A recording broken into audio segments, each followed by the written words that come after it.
All right, hello, hello. We are live from the Hello. booth. No. Hello. Week 5, Season Week 3. 5. We're more than halfway Yeah. through, So I've guys. titled this one Community Music Review. That seemed the most appropriate. So this week is about listening to each other's music, discussing it in a friendly, collegiate, and helpful, constructive criticism sort of way.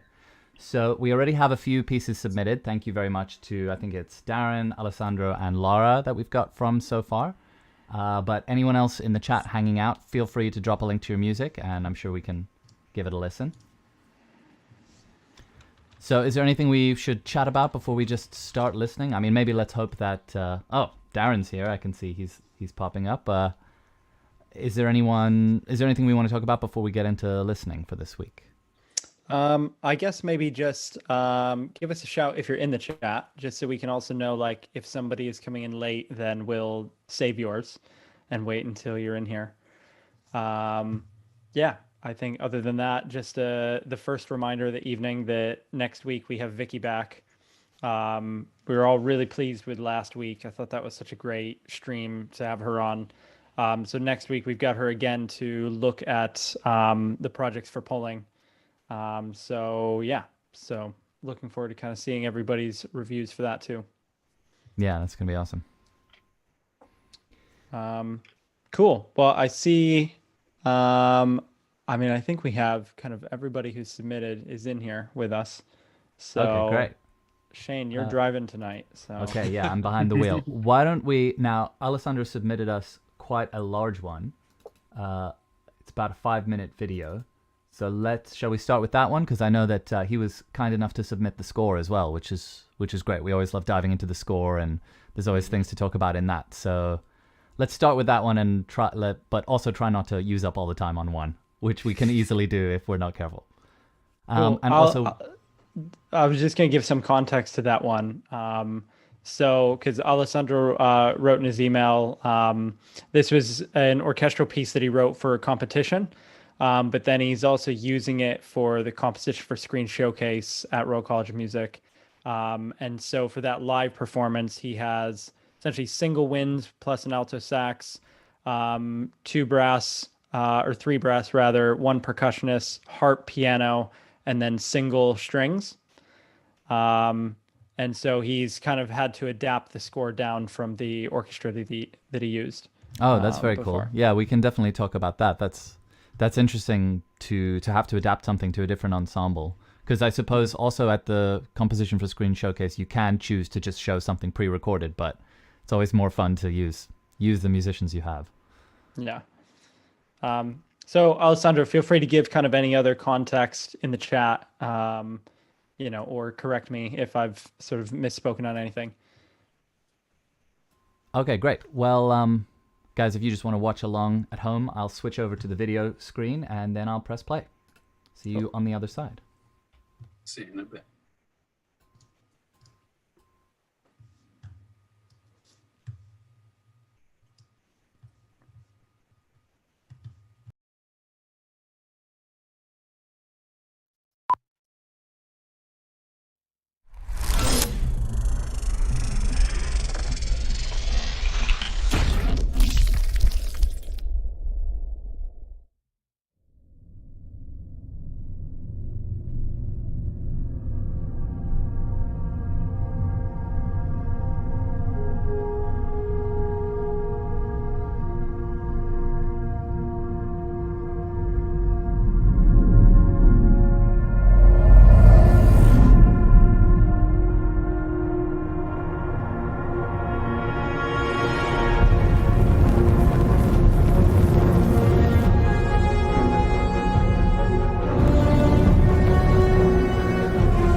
Okay.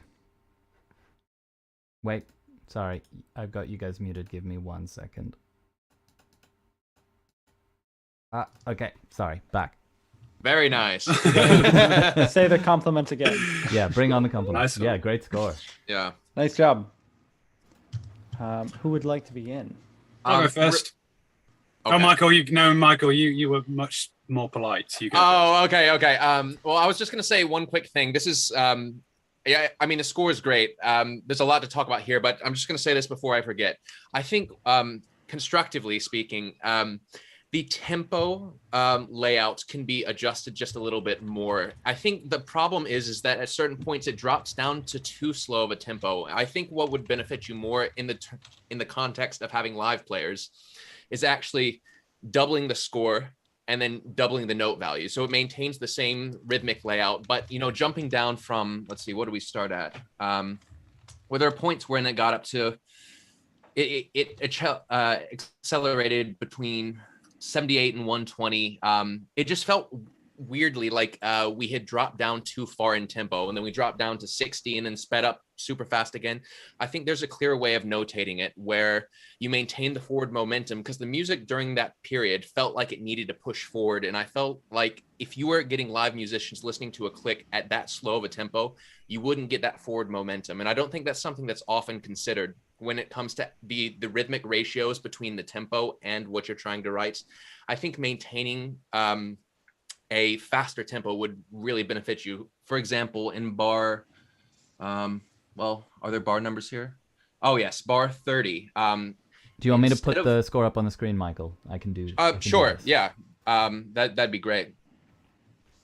Okay. As soon as I find the bar numbers, they're down the bottom. Okay. Yeah. Looking at it. So, like in bar 30, for example, just because it's such a sudden change from where we were before, I personally think that maintaining it at 120 would actually be very beneficial to the players instead of jumping down, because there are multiple points at which the tempo is basically halved.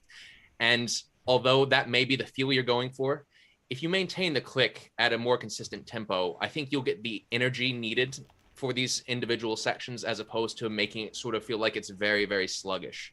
I don't know if that makes sense to you guys, but that's as a player, I felt that I would have liked to see that notated at 120 and then basically double the note values to have that, feel like we're progressing through the music. There's certainly no reason to drop to half tempo there. On that specific example, I think if you are going to do that, be way more liberal with your double bar lines. I mean, that's like a moment. If you want it to feel like, then the conductor needs to see that on that, just to get it out of the way, because this is in your header it's called a concert score, but really this is the conductor's score.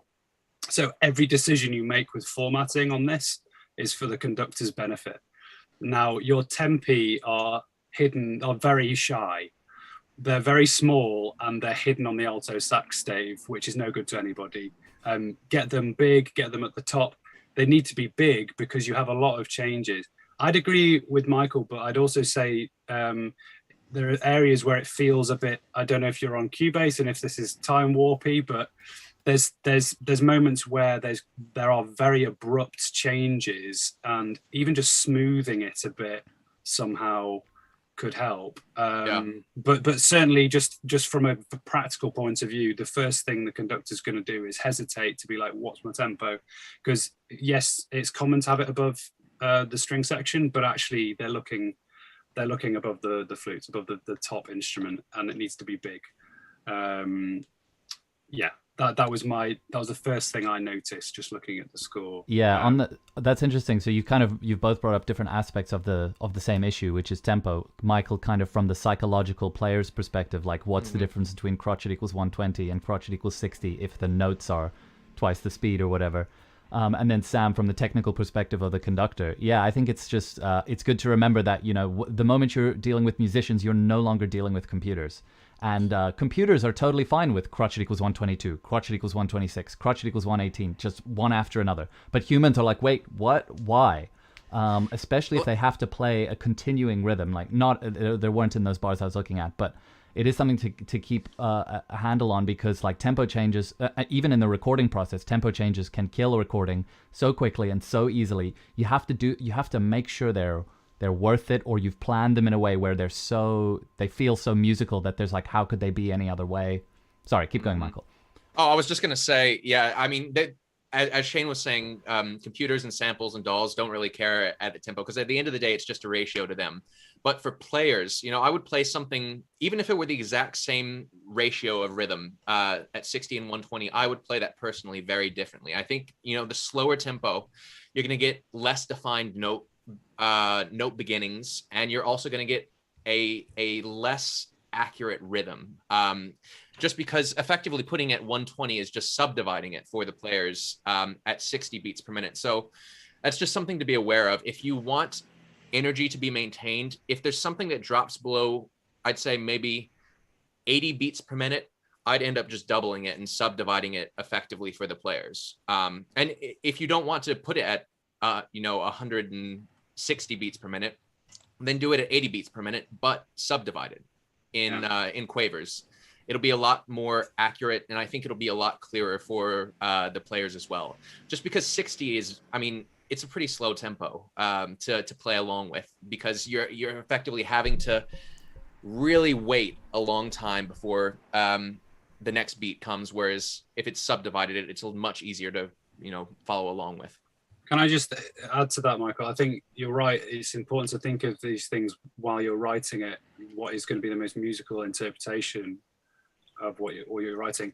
Can I just add perhaps a different example of this? Bars 63 through 67. If you look at the tempi there, you've got minim changes: 78, 80, 83, 86, 141. Next bar 145. Now, I would ask firstly, 63, 64, do you really need those changes to happen every minim beat, when basically you've got triplets rhythms going on beneath that are never going to line up with those changes? You've got horns that, I guess it's a feeling of a cellorando through their movement, in which case write that. My other thing here is you've got 141 and 145 in two separate bars where they're just holding, everybody's holding.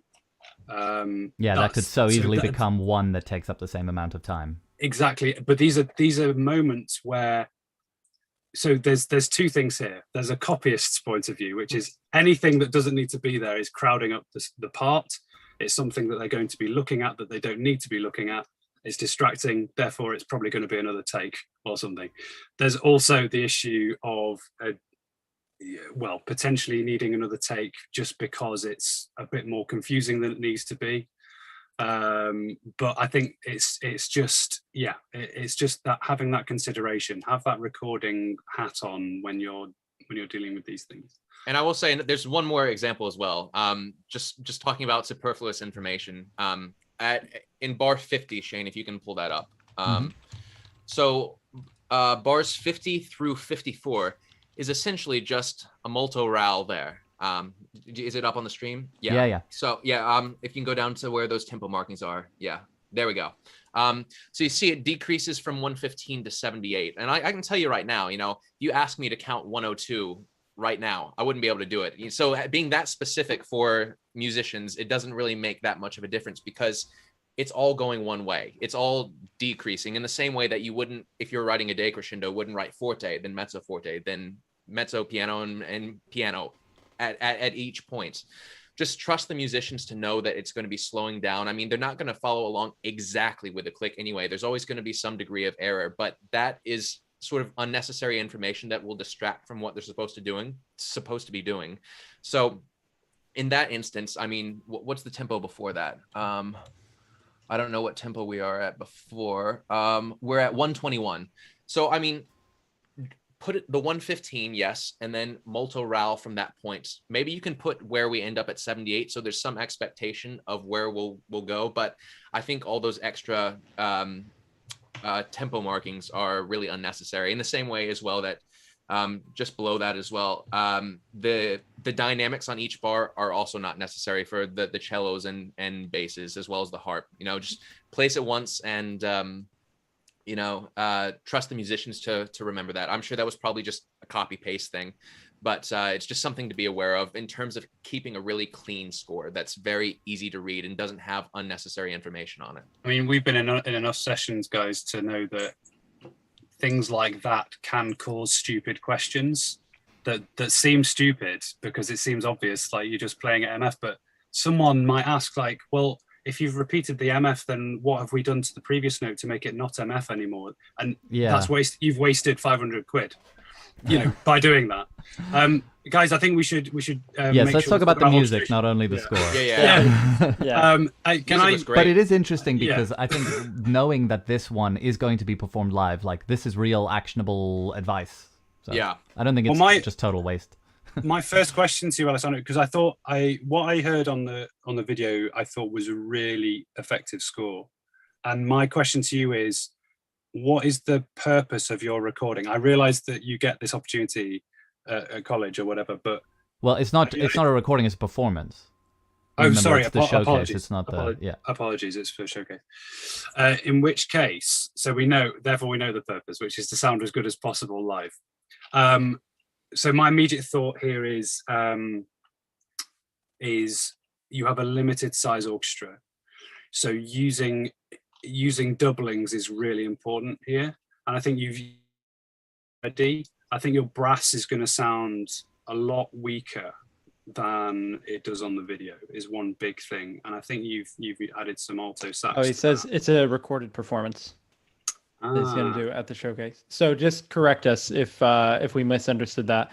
The version that we just saw in the video, is that the one that you're going to play at the showcase? I guess the specific question is this going to supplement something that you haven't submitted yet, or is this a separate thing? Sorry, is this also that you're recording the live ensemble ahead of time, which will then be broadcast as the showcase, as an online showcase? Because they're very different things, because you orchestrate completely differently for the two. If you're writing something that's going to beef up samples and going to help something else, it's not the same as writing for a live ensemble. Okay, so it's being recorded with the limited orchestra, but then he can edit and mix it together before it's shown. Can samples be mixed in with that live recording?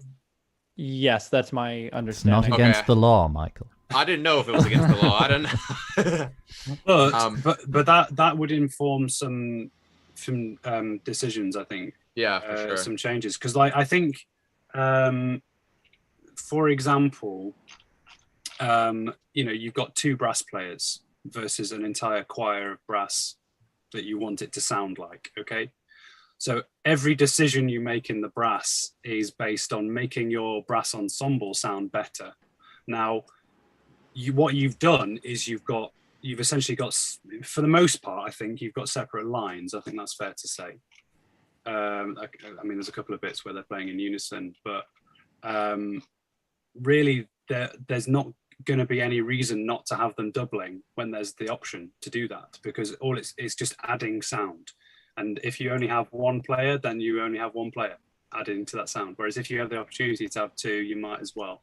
I think now I look at it, there are quite a lot of harmony and other things going on. But there's bits like, say at 45, that spot where you have the cello and bass, you could easily add the bassoon to that as well, especially if you're going to be mixing it with samples, and it won't affect the timbre as much as it will all kind of give in body to the sound. Mm-hmm. Yeah, there was one I thought of as well earlier. I think there's like a spick. In the viola. Is it at 38, bar 38? Quite possibly. You've got two empty violins there that they should all be playing that. And actually, I will say at that moment as well, because funnily enough, that was going to be my next comment. At the bassoon and clarinet thing in bar 38, right at the very top, I see what you're doing there, because bassoon and clarinet can sort of sound similar, but they don't sound similar enough. So you're going to get a real color change between those bars. So what I would suggest you do is actually sort of dovetail. And what I mean by that is, if you look at the bassoon line right there, so have the bassoon play the first 5 notes. So the B flat, C, D flat, C, and D flat. Then have the clarinet pick up from that D flat, then play the next 5 notes. Then the bassoon plays the next 5 notes, and the clarinet plays those next 5 notes as well. So they always overlap by 1 note. And so you're going to be having the bassoon and clarinet alternating back and forth on this one little line that'll give them room to breathe. And the color change will be a lot more subtle than it will be just suddenly switching from one instrument in one bar to one instrument in the next bar. I think that'll be a more effective moment. And I think that's an important thing to consider just because it's so exposed. And the same thing as Sam was saying with the viola, playing that down below. You could do the same thing with having the viola alternate between, the viola and violin, or you can have them do it the whole time. Obviously, they don't have to breathe. But that's an important consideration, I'd say. I mean, I'm guessing you've got at least 6 to 8 violins there that could be adding to that, and that also will mask some of the color changes in the winds. But I would also get that bassoon part on bassoon 1 and use your bassoon 2 to double bass lines. Oh, right. Sorry, I didn't actually see there were 2 bassoon parts. I thought I just saw it, but yeah, that should be. I think that's difficult enough to be a bassoon 1 anyway. But I think it's the bass lines need doubling. I think there might be a mistake in the score, perhaps, because I think in the email you had mentioned just a single bassoon. Oh, yeah, okay. There's one bassoon. So. Okay, then my comments stand about the bassoon and clarinet thing. I think that is an important moment to consider. Just because, as I said, there's going to be slight change as opposed to suddenly switching, unless you're intending for that distinct color change to happen there. It's pretty important. Bear something else in mind here as well. I'm assuming your piano will be shielded somehow, but it might not be totally effective. And piano's pretty penetrative particularly around strings. So just be wary of writing fortes for piano when there's not like massive strings, massive brass going on, because it can bleed quite a lot into mics and be a bit of a pain to mix. I've found, but hopefully your shielding will be there and will be good. Mm-hmm. Can I say something about the music? Yes. Yes. I thought there was some really beautiful moments. Like I particularly loved when the little robot wasps or whatever they are came to drink, and you kind of using the guitar and a little bit of flute, I think it was, gave them a kind of, and the harmony, gave them a kind of otherworldly, mysterious quality. I thought that was really effective and well done. And there were a lot of great moments, but one thing I felt at that part where the tree blooms out and then all the flowers shoot out of it and they land on the ground, you have like this huge, majestic, grandiose music playing there, and maybe that's right. But I just wondered if it was worth considering we've had so much. We've had action, we've had big, strong brass chords and brass legato lines and a lot of intense statements of music. I was wondering if now it's obviously way too late. You've already written the piece of music. But I just personally felt that at that moment, wouldn't it be nice to just actually have something very tranquil and calm to represent the beauty of the moment, the calmness and the life force of Mother Nature or something like that. To me, I thought you could have considered a different way. Maybe you did. This is a question, actually. Did you consider a different way for that moment? I just felt it was like intense, intense, intense, and it's like intense, like brooding, and then intense, happy. And it's like, yes, it's just intense. I don't know, just my thoughts. What did you guys think? I know what you mean, man. I think I thought the spotting was on point.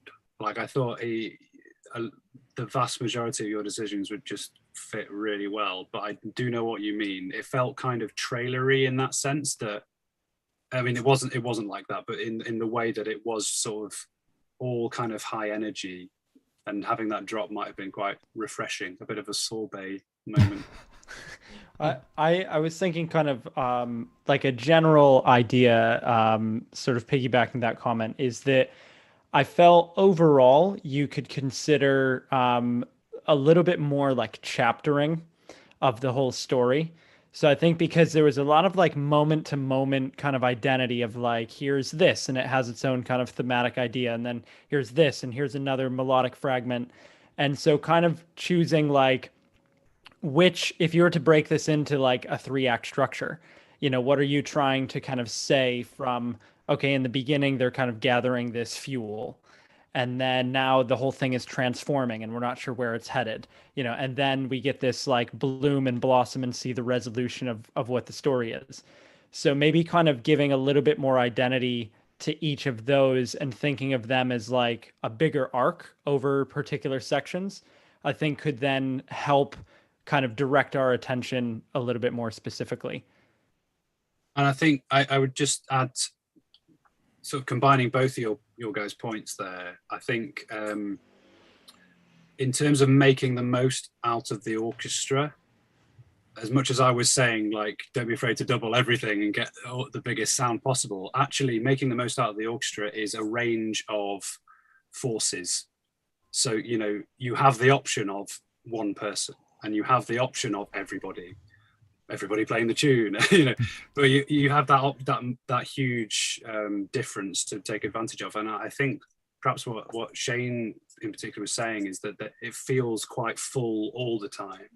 And maybe we can have those drop down moments when, as Mike says, like appropriately fits the story. Yeah. I say in general, well done on the programming. I think, that sounded really good. There wasn't really anything that stuck out. And I think it just showcased all your ideas effectively, what we see on the score and kind of what you're aiming for. The programming came through really clearly. And just really nice job in general. I think obviously we're being very nitpicky, but you gave us a lot to work with on this. Mm-hmm. So we could be. Big pat on the back for that. Yeah. And also we wanted to jump straight to the things where we actually have something useful to say rather than just being like, wow, wasn't that so good?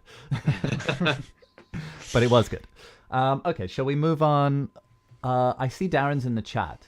So I'd love to play his clip from Pulling, but it is the film is 12 minutes long. So maybe, Darren, would you be able to choose like maybe 3 or 4 minutes, a particular spot that you'd really like us to listen to? And if you let us know that, we can do that. In the meantime, we could maybe try listen to someone else's.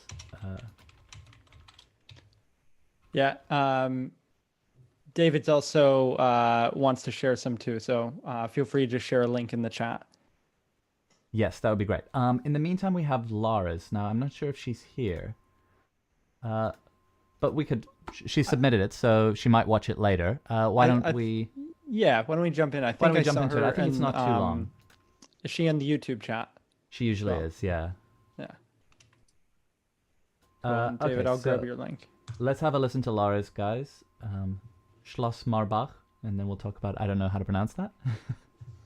And then we'll chat about it in a minute.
Cool. Nice piece. Really lovely textures in there. Mm-hmm. Lara, if you are in the chat, feel free to just give us a little bit of context to that, just to kind of get an idea of sort of what it's for, what the sort of program of the piece is, and that sort of stuff. My guess would be it's synced to an animation. And it's about a castle, right? And it's about a castle. That's what Schloss means. I think. Oh, okay. I didn't know that. Yeah.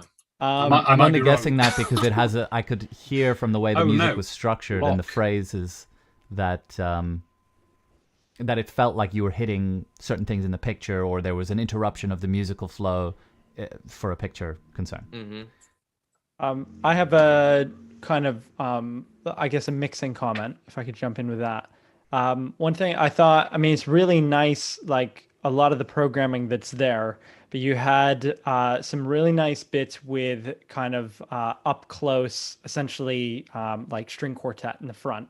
And then the difference between that and much more symphonic strings. And I think just by being more particular with reverb, you could give a bit of space to that. Like I would bring those upfront strings really up front and kind of let us hear a lot more detail in that.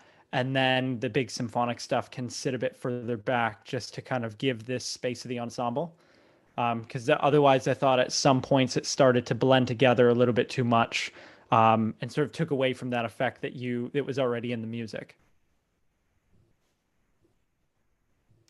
I had a small thought. Well, two little things. The amount of times you used the mark tree became a little bit like less exciting the more I heard it. I feel like with something with that, it's like fewer times is always gonna give it more effectiveness. Like if you just delete half of them and leave only the most important half, see if it still works. I don't know. It's just a taste thing, but I think it's one of those things where if you overuse it, it starts to not matter, and by the time you've heard it the fifth time, you don't care anymore. But if you save it and you just use it once, it can be so gorgeous, and you're like, yes. And then, you don't want more magic in your life, Shane? I love magic, but I want the magic to be real. I don't want it to be just yeah. A quick aside, though, I do have to say that that Mark III sample sounded really nice. I always find that is my least favorite thing to program, just because I always find I'm so dissatisfied with whatever one I'm using. So I'd love to find out which one that specifically was, because it sounded really nice. It was. And then the other thing I thought was, well, obviously we don't have whatever picture. I'm assuming there's picture to this. But I did feel like some of your melodic and phrase structures, I could feel that they were being interrupted, but it felt like you were almost fumbling over yourself. Now this might be a choice, it's hard to tell. But harmonically, some of the chord progressions, we started to ramp up the harmonic pace where we were changing chords so quickly to such such disconnected chords where there weren't very many common tones. And it felt like it was falling over itself. Now, maybe in the picture, there's a character falling over themselves and it's absolutely perfect. But just listening to it as a piece of music, I sort of felt like you could have created the same feeling in a slightly more elegant way with fewer jumps of chord changes, possibly. There's a sort of, to add to that, Shane, there's moments as well. Firstly, I think the piano sounds great.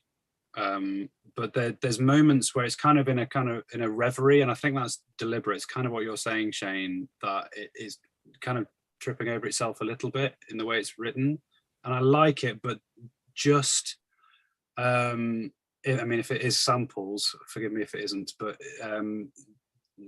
turning down velocities in the left hand a little bit, where it feels like the hands are crossing quite a lot, and we lose the line a little bit. And I think sometimes there's fragments of melody hidden in there that need to be heard slightly more than the noodling. It feels noodly. And I think that's kind of what Shane was saying as well with other elements of it. But I'm looking at like 30 seconds in and stuff like that. But the piano sound is great. So I'm sorry if it isn't a sample I said it was.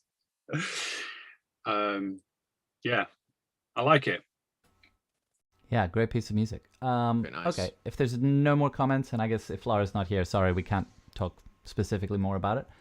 Shall we listen to Darren's submission?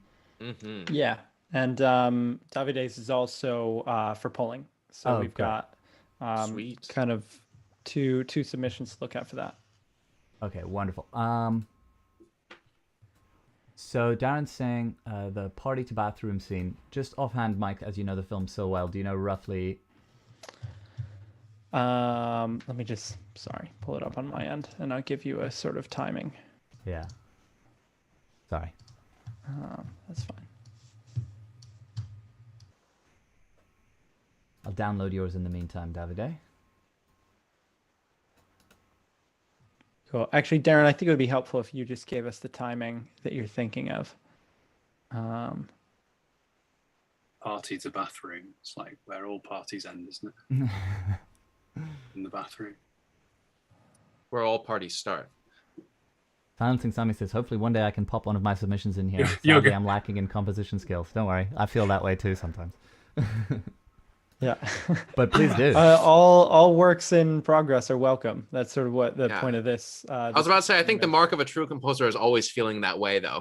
Yeah. So it's probably a good sign.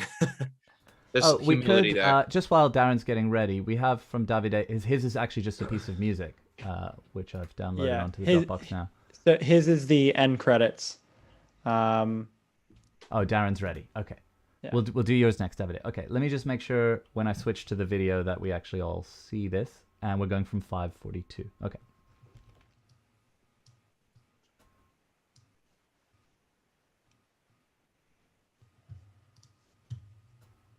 Cool. I'm going to press play. See you guys in a sec.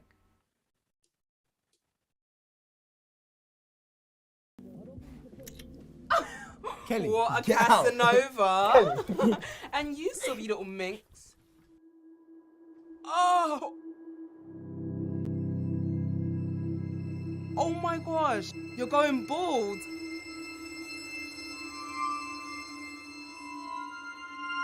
What the fuck? Are you diseased or something? Kelly, get the fuck out. Come on, man. Stay on me. You struck out? Mate, she's a fucking freak. I can't believe I haven't touched her. She's going bald. That's disgusting.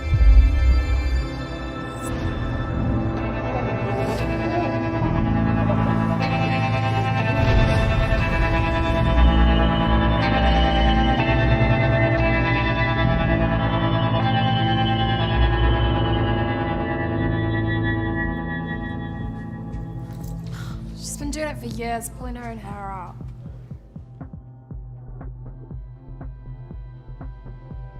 Fuck. Why didn't you tell me it's so bad? You know it's not gonna grow back if you're not careful. Who even does that? Sylv.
Okay, I think I stopped it there.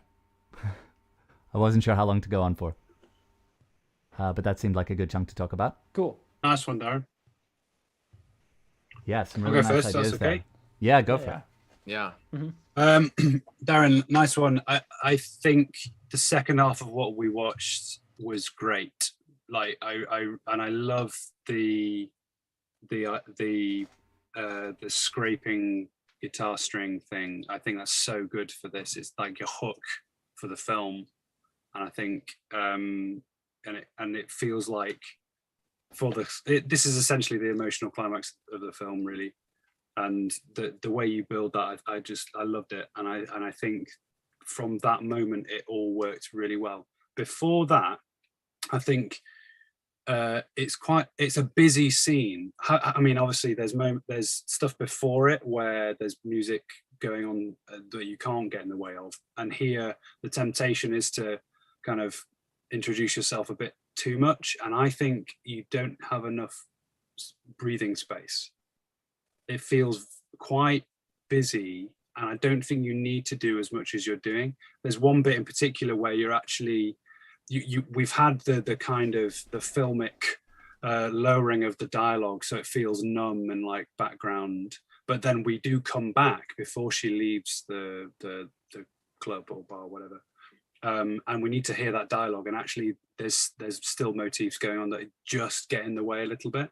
I don't know if it's just a dubbing issue, but it did just feel a bit busy at that point. So my feeling is that the ideas you've got are great, and I just think they work better the way you've employed them in the second half. In that first half, you could thin that right out, and I think it would be better for it. That's my feeling. But I love the sound you've got, and I love the ideas there. Nice one. Yeah. In terms of, I have sort of a mixing comment.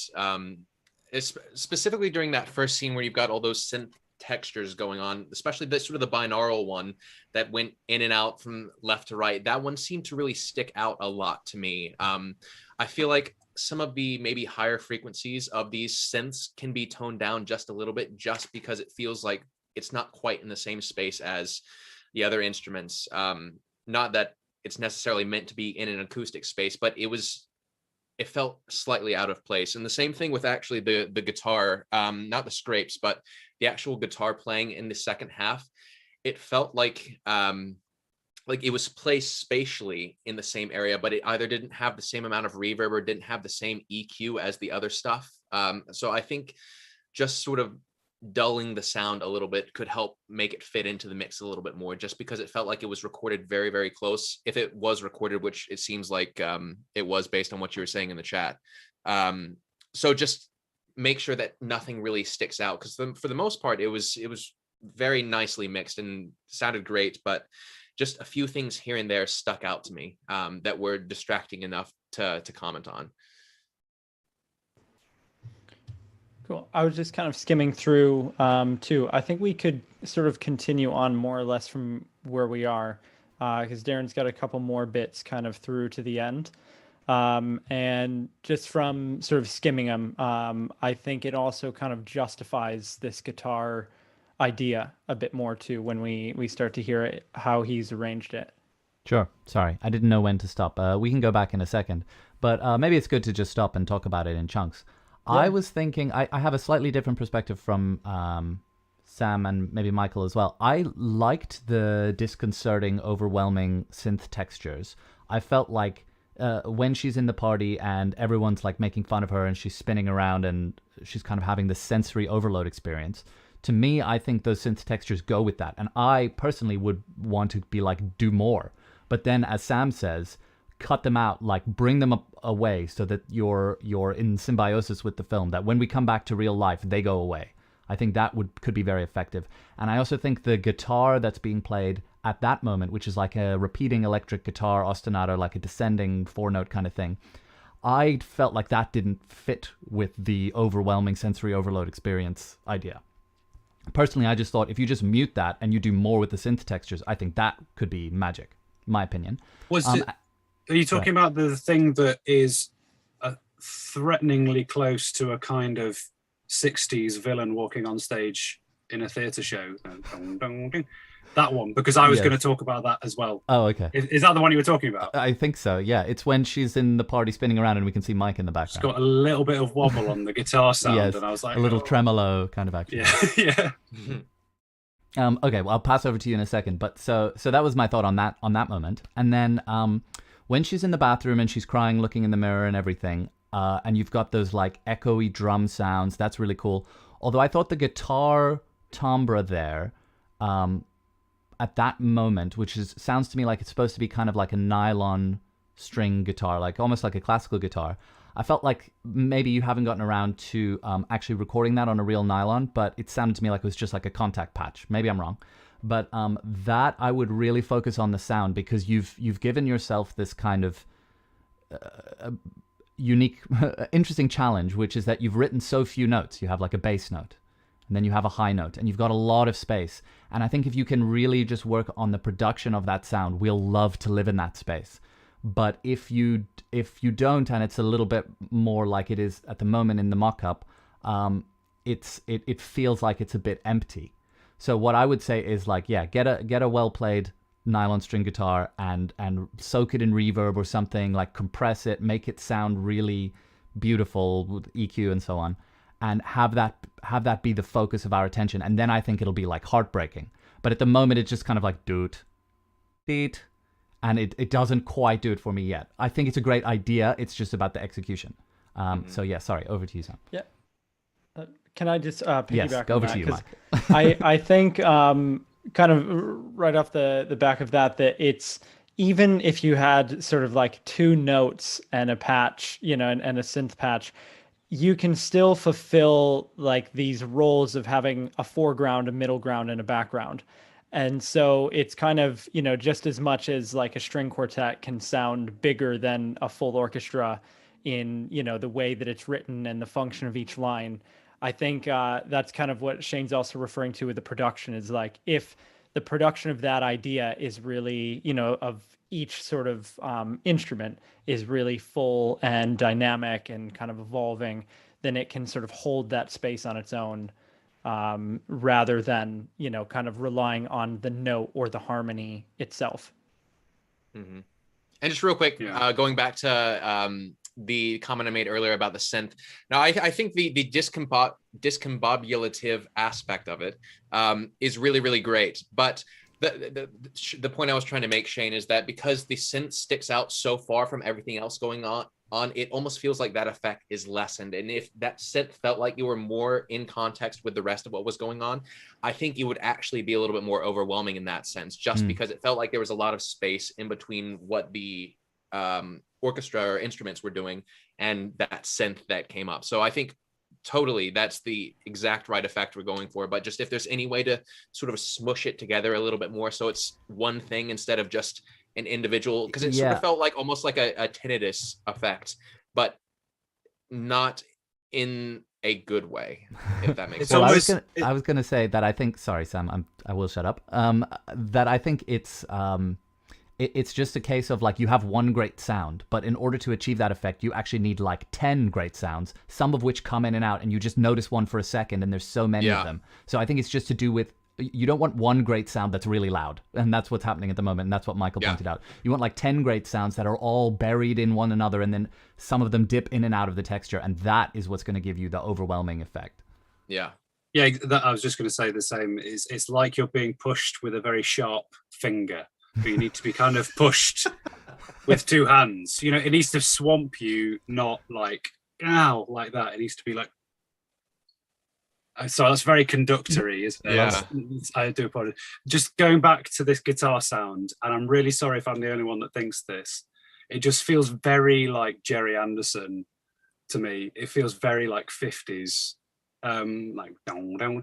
And I think someone else, I can't remember who it was, mentioned that evolving the sound and just having, I think like more distortion on it would work as well. But for me, it has a very specific time and place that feels out of place with this. It needs to be more dramatic and edgy and hate that word, but like up to date, because that for me takes me back to some bloke with massive sideburns smoking a cigarette and about to beat somebody up. So was it specifically the sound, or is it's like 6 minutes 30? Well, it's around. I mean, like, what was it? Was it the sound of the guitar, or was it the musical idea associated with that sound? Just the sound, the specific sound of the guitar with the tremolo effect on it feels very like. I think one thing to kind of consider with like guitar and effects and all this, I mean, there are like, specialist guitarists who, have like you can have an entire color palette out of just the electric guitar and different effects pedals and stuff. So like one guitar sound could be a complete world away from another, and they're completely different instruments. So it's kind of considering that also when connecting them like from sort of cue to cue, and kind of like creating a cohesive guitar sound or a cohesive synth sound or something is like, choosing a kind of instrument that you want to represent something in a way. Yeah, I was just thinking, Sam, with what you were saying, that it's one of those things where sometimes, like, okay, it's a cliche, we're in the Middle East or something, and you play a scale with a flat 2, it has like an extra musical association. Here, we have the extra musical association with the guitar, but it's the wrong one. It's like we get a shot of, I don't know, New York City, and we start getting like an Arabian scale, and you're like, wait, something's wrong. Exactly. It just has too much baggage. That sound to me. Well, maybe I'm Darren's got a comment kind of about that, saying, I saw like vinyls in the back and I wanted to kind of feel a little retro. I think in that, the context of retro, you want to think like not actually being retro, but like what is a Shoreditch hipster's version of retro? Like if that's kind of what you're trying to represent with this party, is that it's not actually that sound. It's kind of like, what is this modern take on what that sound is? Or like if you want to do a reference, if you want to do a reference like that, maybe just don't do it in a crucial, like, emotional scene, because you have a lot of work to do, and now's not the time. Maybe, I don't know. Exactly. That I was going to ask why. Like, what do the records have to do with her journey at this point? So my argument would be the purpose of the music. Then, if you want, yeah, I would personally, I would argue that isn't important to what's going on. There's a numbing from her point of view in this scene, which is separation from the environment. So if you drag us, however successfully you manage to achieve that by saying, God, yeah, he's really represented those LPs, through the music, then that's dissociating us from what we need to be thinking, which is her pain at this point. And I would say that is would likely be what Vicky's feedback is like, nice one, but we need to be thinking this, which is not to say it's not like well done for noticing that detail and thinking of that, absolutely, but it's like you got to clock that and then be like, but however, in spite of that, what do we need? I think just by example, the second half of what we looked at so far achieves that very well. Exactly. So it's kind of like there you are spot on with the feeling, and kind of in tune with the emotion of the character. So it's just kind of using that as an example of, this is a successful example of that. Then in that party, let's go back to feeling like, how do you convey what she's feeling, rather than like the audience's perspective of what she might be feeling. Shall we? I know we could go on with this one, but in the last few minutes, should we give Davide's piece a listen? Let's do it. I'm happy to kind of go over a little bit just to, I think because Darren's got this, and if he's going to make some changes for next week, it might be worth just looking through these last couple bits. Sure. And then we can also look at Davide's, of course. Okay, great. So let me switch over to the video, and I'll play from where we were, which on my screen is 8:25. Yeah, 8:35 I think is around when the next cue begins. Okay. Switching over now.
Okay. Cool. Nice. Yeah, nice work. Yeah, So- it definitely does add some justification to the guitar sound I was going on about in the first bit. Can I just my initial thought on that very last cue I think it perhaps is bolder than it needs to be, opening with that kind of majory triad. And this is going to be personal preference, but I would either be tempted. I realize it's when she takes her hat off that we have that beginning. It feels very kind of on the nose as a result, just in terms of spotting, because it's like hat off, we're happy now. You know, and even just a pad or a thread of something leading up to that that gives us some ambiguity as to what's going to happen will just soften that blow a little bit for me. Just extending earlier that last cue, you know, even from when she's still in the room before we see that she's going downstairs, you know, we're just like, what is she going to do, you know? That it was just that first kind of synth triad for me that felt a little bit too happy clappy, but then I like miserable things. Or was it just a case of like the timing? It's like she takes off her hat, yes, but we don't quite know yet. We don't see on her face, we don't see her hair, we don't know really what's happened yet, but the music is telling us.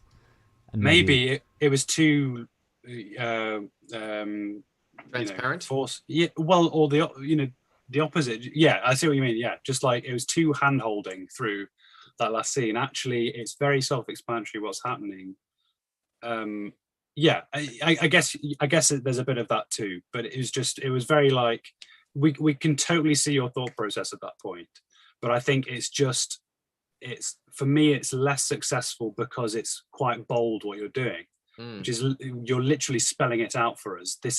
It feels like this is a happy ending because she's got past it, and actually this is one of the moments in the film where it doesn't need much help, and actually just softening that opening a little bit of ambiguity into it makes us think, what is she going to do, and that will just make that moment a bit more satisfying without being, you know, ecstatic.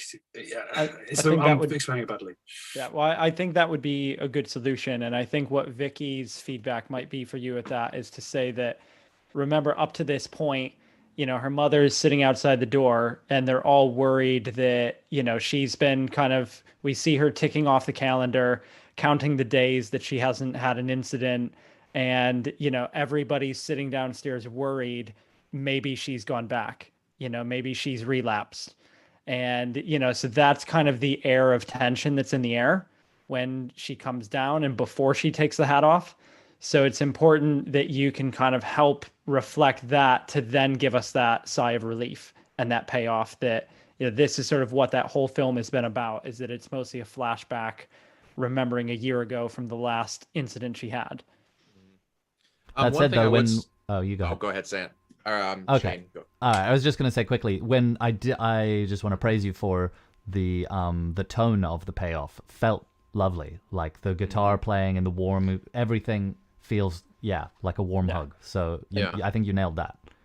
Yeah, I was gonna say this is gonna be a particularly like nitpicky thing, and maybe it's just my preference. But so when she's on the bed, so not the last bit, but literally the bit just before that we listened to, I think you had a moment. It was harp, but there was a synth doubling on top of it. I think, to me, the harp sounded slightly too sampley for my taste. And I don't know, maybe the synth on top of that was meant to sort of make it sort of an otherworldly, interesting, different sound. I didn't know if you specifically wanted it to be known that there was a harp in there or make it seem like a harp, but I think pushing that synth up just a little bit and pushing the harp down would help. And also for me personally, I felt in a way like the harp sounded too clean tuning wise. So I almost think if you detuned it by just a couple cents, either up or down, to give it a more realistic performance so that it doesn't line up perfectly with the synth, that might add an interesting color that we don't really think about too often, is just the effect of just 1 or 2 cents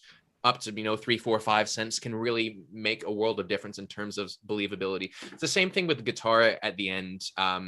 For me, maybe it's just because I've been listening to a lot of 60s orchestral music as of late, but having slight tuning inconsistencies gives it a little bit more of a human aspect, I think. So I don't know if you played the guitar in and then like melodined it after, or maybe you're just really great guitarist that tunes amazingly well. But slightly detuning here and there, I think could actually really help you with a more organic, humanistic feel. I think as well, combining twangy things is always a bit difficult. Making it not sound busy and not untidy, and from that point of view, you've got to be quite careful just getting the balance right with them. I think that's maybe a factor in what you're saying, Michael, is just combining two twangy sounds together is quite tricky. Mm-hmm.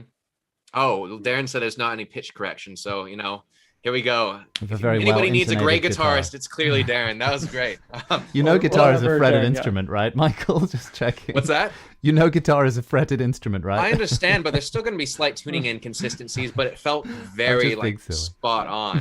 I will say just on that, that your idea is clear of how the guitar evolves over those 3 cues. And I think it's a really nice idea that it's like slowly becoming more clear, because we go from something that's quite like ambient and a bit dark, and then we end up with something that's very like natural and acoustic. So I think that, like Shane said, the tone of that payoff works really well. And I think you kind of led us up to that in a really nice way that has like a larger arc to the film.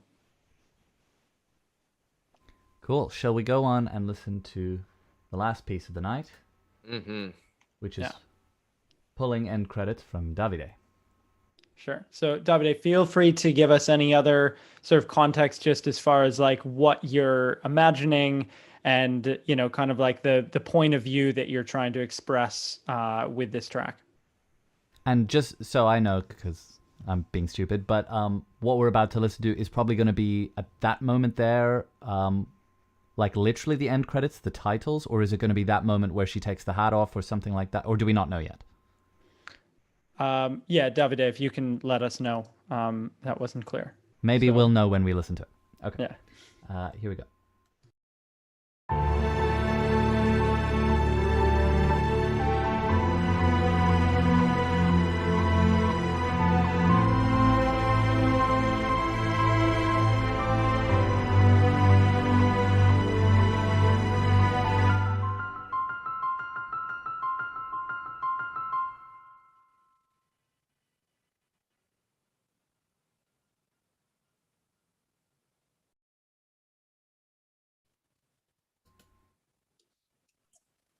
Okay, short and sweet, that one. Any thoughts from anyone? Very different. Very different. Very different approach. It's the coolest part about this project is just seeing how people are approaching it very, very differently. Well, I'm gonna assume that this is like the largest version of what we would hear in the rest of the film. Yeah. So he said in the chat, there's only a short draft for the final theme. So it's just the theme as an idea. So we could think of this as something that will then be arranged, for the kind of cues. Mm-hmm. I think right away, when it comes to having those big string sort of chordal patches, just making sure that there's enough sort of modulation and momentum through those changes. Just because if you play it and you keep all the CC values the same, I'm not saying it was there, but if it doesn't have any noticeable shift, it feels very heavy without sort of any forward momentum. And I think at the end of the day, any sort of musical gesture we all do it's got to have some sort of purpose. And sometimes you want to intentionally subvert that momentum and just be very still. But at this moment, it feels like what you're doing melodically and texturally speaking, you want to have that forward momentum. So it's just making sure that the background really goes hand in hand with what's happening on top. So there's not really any disconnect. So just make sure those swells have a lot of momentum. Yeah, especially because I feel like the structure of the melody, like you say, and the harmony feels like it's pushing forward. There's like turmoil there, especially the second chord. I'm like, ooh, there's something unresolved here. And yet if your music is like, well, there it is, then it doesn't take us on that journey as much in an emotional way, and we can't quite connect to it. Well, he said in the chat, I think there's something wrong in the orchestration. That's his words. And I don't necessarily think that's true. I mean, you could do possibly more interesting things orchestrationally speaking. Obviously, we don't have the video to line up with it to know exactly what's happening or where you're envisioning these moments to go. But I mean, you could add more colors, more textures, more instruments, I think, for sure, adding some brass in there, adding some woodwinds, especially maybe having the woodwinds underneath, doing some little flourishes here just to make little things pop in and out of the texture. But I think a lot of the orchestration can be improved just by programming and making sure that there's the right amount of musicality behind your intentions. I'd agree with that. I think what Michael's kind of getting at is that it's got good bones and it's got a lot of room for arrangement. So you can orchestrate till the cows come home however you want, and it'll sound different and interesting each time. What I would say in the meat and potatoes of what we're hearing here, you've got piano and strings, right? And I would say that the strings sound a little bit not just in terms of expression like Michael's talking about, where we need to make those swells emotional, but in terms of the actual sounds feel quite too homogenous even for strings. It feels like playing everything. And I think you can improve that a little bit, make it clear that we're hearing the violins at the top and there's this kind of and I don't know, it feels very kind of viola-y in the middle as well. And actually just voicing things a little bit more. I don't know. I mean, I don't know how it looks. What I'd say, even before kind of, nitpicking what you've got there, and in your comments, you say you're afraid it's too heroic at this point. What I'd say is step back and try to, away from the music, think, what is the feeling that I want to achieve? What is the feeling that I want to convey with this? And then just try to spot for yourself if you're stuck. So then think, what kind of music reminds me of this? So then you might, go find other classical music or other soundtracks or something and say, well, this kind of expresses this feeling. So what about it? And then pick apart that orchestration. And you then might sort of reveal to yourself, oh, maybe I want something a little bit lighter. If I wanted it to feel more kind of intimate or introspective, and then I've listened to a few tracks that make me feel introspective, well, maybe it's that the orchestration itself is quite thin and stripped back. So then, okay, that's why mine sounds too heroic instead of introspective. So I think that could be a useful exercise, because it's not that it is right or wrong orchestration. It's just might not be what you are trying to convey with it. So I would try to strip it back to try to figure that out first, and then kind of figure out how you want to arrange it. Sorry, go Sam. I was going to say it's very easy to get swamped in making it sound great, and then you sort of look back at it and it's like, is this even right for the film?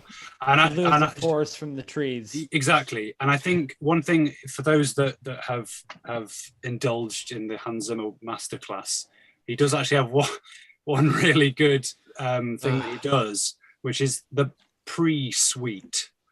He has a kind of master project where he's just doing little bite-sized bits of themes and ideas. And I think what you've got here is like you've got a marker, which is maybe the heroic version, but then you can just keep thinking, right, I need something that's introspective, like Mike says, or I need something that's wistful, or I need just every version of something, and then just make it happen and line them up in the same project. And from that, you've got a palette that you can then use to music edit the film, essentially, and then tweak from there. But what you need is, if you think this is too heroic, it probably is. What is your instinct for the film? What do you need? And how do you then need to, what ideas do you now need to come up with? And I think having that big project where you just line them up and just have them and have an audio file for each little idea bounced at the bottom that you can then drag and drop onto the film as and when you need it is a good idea. what I was thinking of when you were saying it's too heroic, I understand what you mean, because it's sort of like it's the very large spaced out string chord. You've got the cellos and basses on the bottom, and the violins all at the top. It's sort of like the Hans Zimmer chord, that sort of voicing where every sort of range is covered. And so what I would suggest, or something I would do, is actually load patches of solo strings, and then I want you to try to arrange it for solo strings, see how much of that effect you can get that you want.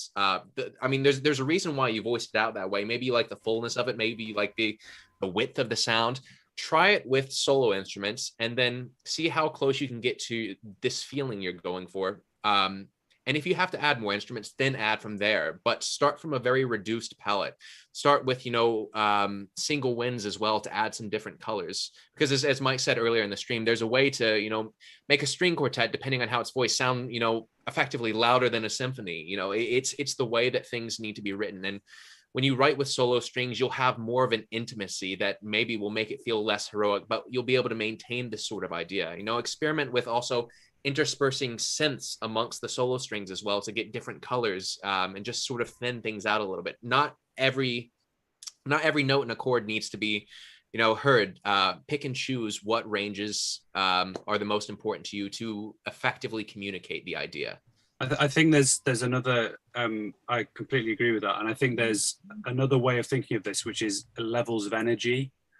And what you've got here is quite high energy. And I think there's two very quick steps you can do to immediately change what this could be used for. The first is take away the moving, I guess it would be the left hand, but high up, I think, degada in the piano. Mute that, so you keep the melody, but mute that, and just lower the dynamic of the strings and have so they're really soft swells. And suddenly you've got a soft melody and the soft harmonic accompaniment, and you've got something completely different that you can use in another part of the film. And that will take you 5 minutes. These are just the ways of adapting what you've got. I think what you've got is good bones, and it's very adaptable. It's just repurposing it. That's what you're doing. You're recycling what you've got now. The other thing I would think about is when you've got something, if this is your main thematic idea and it's this intense in your conception of it, I would just think carefully about in what circumstance am I actually going to be able to put that musical idea into the film in that level of intensity? Because I feel like if you're going to do something like that and have it feel right, you have to sort of build up to it. The context of the music that you're playing on either side of it should feel connected, so that when we hear the music with that much intensity, it's like, yes, that makes sense, not where did this come from? And so if you don't, having watched the film, if you don't actually see yourself ever having the opportunity to do that because of the time it's going to take or because of the dramatic arc of the story, you might say, this thematic idea, there's something to it that I like, but it's never going to be this version. So let me do what Sam said and find a version that I can conceivably imagine going to the film. Mm-hmm. I think one thing, just from what you mentioned there, David, on the chat, you've mentioned the basses were in octaves. My immediate thought there is that's fine for this arrangement. It's great for this arrangement, but extremes give a kind of discomfort, and it's the same when you've got really high violins. So maybe you could try just squishing the registers of your strings. So maybe that bass is an octave higher, maybe the violins are an octave lower, and it's just in a more comfortable place. Mm-hmm. And what that means is suddenly you can use this under dialogue more easily, or because it's not going to poke out in the wrong way, and just things like that. So you're absolutely right to be like, basses are in octaves. Do I really need that?